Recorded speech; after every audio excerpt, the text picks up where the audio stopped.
Mark's an attorney. I'm a biologist, so I guess it's appropriate that we can both speak to these issues. He did allude to the fact that the logistics park, in addition to the IMF, would eventually be developed. And by my calculations, we're then talking about 600 acres of what is now primarily farmland, undeveloped acreage, being converted to roads, parking lots, sidewalks, rooftops, and other impermeable, or as we say in the water world, impervious surfaces. Now, that is a unified scene, I admit, and I love that part of the EAA too. I can't imagine what it must be to be at the Corps of Engineers thinking up these phrases.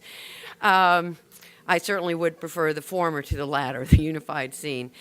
Unfortunately, the logistical park, because it is not asking to add fill, at least at this point, to any jurisdictional waters of the U.S. of A., they won't go through a permitting process. We won't get a chance to talk about that.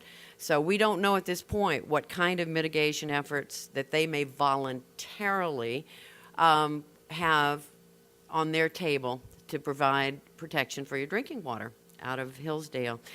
The conservation corridor, and that is a name I like as much as unified scene. It is an oxymoron, a constructed stream, which is essentially a stormwater gathering system. It isn't for conservation of anything so far as I can tell. But it is called that, and it does meet the letter of the law in terms of replacing the amount of stream destroyed with new aquatic area. I'm not going to call it habitat. I'm a biologist, and I have some real problems with calling it habitat at this point. The problem is that these retention ponds, the swales, these wetland filters that are being created, we don't know how much it can handle. There's nothing in the EA which actually says we can absorb a 3-inch rain in 24 hours, a 5-inch rain, how many cubic feet of water this facility can handle. And I've worked in constructed wetlands down South Texas with DuPont, some other companies down there. They were handling chemical waste, recalcitrant chemicals. And here's the big, bold, number here. The amount of treatment that any of these constructed wetlands can achieve depends upon the nature of the pollutant, whether these plants or this swale can absorb it. And there are things that aren't absorbed, things like salt that you de-ice large parking lots with, those kind of things. They're not really taken out. It depends upon the health of the constructed wetlands. So any kind of mitigation needs to include propositions for monitoring that wetland, making sure it's healthy, replacing things that die, making sure it's doing the job you promised it would do. So you must have something in there on long-term monitoring and rebuilding if necessary. The capacity of the system. If it's not big enough to hold a 5-inch rainfall, and I had one of those at my house pretty recently, in the spring, then it doesn't stay there. It just goes straight into Bull Creek, into Hillsdale Lake. There is no way to treat it if it keeps moving. So the time the stormwater is actually retained for filtration and infiltration, for soaking into the ground so we get some recharge of groundwater, those are essential. And we have nothing in the EA or the technical study that I looked at which detailed the effects of a heavy rainfall on this 600 acres of rooftops and parking lots and sidewalks. All of those are impervious surfaces, and the water runs straight into storm areas without treatment except for the mitigation corridor. Now, there are contaminants. We've talked about some of them already, the salts, and they have, in the EA, there is one mention of they will do some voluntary control for de-icing. This is not California. This is Kansas. There will be de-icing here, I can assure you, for public safety, if nothing else. Pesticides and herbicides, oil and grease, the diesel fuel, perhaps hazardous materials. Temperature is very interesting. There's a lot of asphalt. The water running into this corridor is going to be hot most of the time in the summer. To suggest it would be good aquatic habitat, very interesting. I'd like to be monitoring the temperature of this corridor over time and its salinity. But let me offer that because this is not a permit for a wastewater discharge system, no permit is required to monitor what comes out of there. If they had something called an NPDES permit, a permit to discharge water as a wastewater treatment facility would have to have, they'd actually have to be monitoring what comes out of there. I'd ask you, when you make your comments, and you may want to make note of this too, is ask for that. Say they're essentially telling you they're treating their wastewater with this mitigation project, this conservation corridor. How about putting a monitor, similar to what Craig has asked for air? Let's put one at the end of this corridor, because right there at the end of it, there's an outfall, we call it an outfall, that goes right into Milldale Park. Wouldn't it be cool if we could actually monitor what goes into that? Because guess what, as a gentleman who said, who has I think left, Milldale Park belongs to you. It's your park.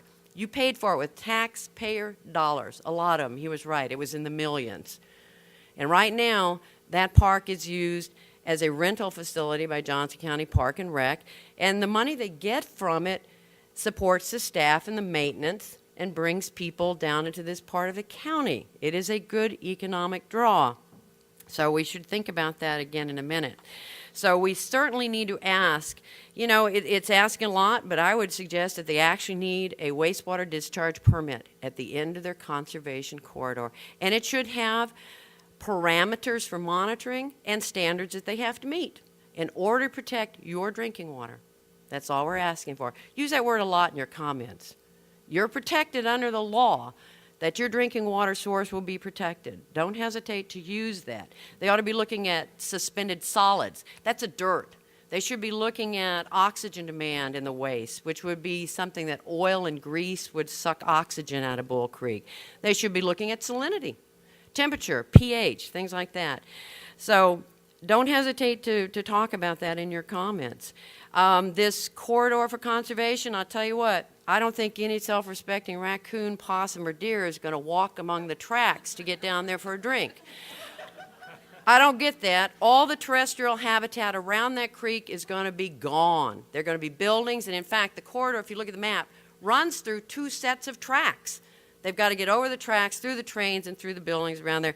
This is not mitigation for loss of wildlife habitat, and I happen to be a wildlife biologist, so I find that rather interesting. That Milldale Park is a rental facility, and there's going to be continuous lighting next door across the fence line on these huge lights. There's going to be train whistles, noise, and vibrations.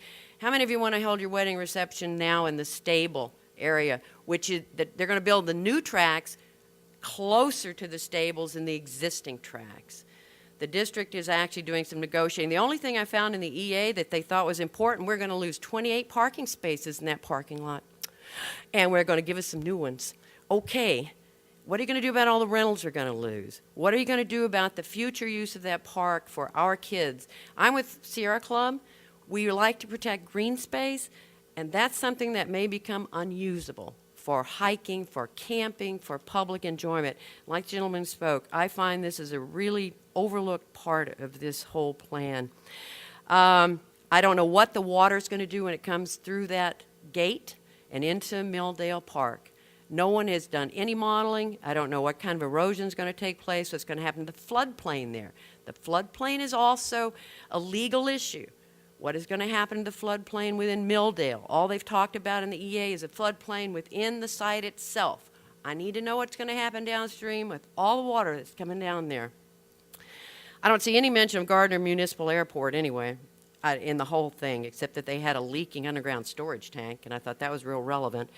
Hazardous materials, 1,000 to 2,000 pounds per year, 1,000 to 2,000 pounds will be generated on site. They talk about getting a permit from KDHE for that, but nothing else. No mention of what that is, and if it's just old oil and gas, at least write down in there what it is so I know what it is. Where are you going to store it? What are you going to do with it? What are your safety measures? That training local people in handling hazmat, hazardous material spills can be expensive. Does Gardner, Edgerton, the county want to get more involved in handling hazmat, doing the training, the ID?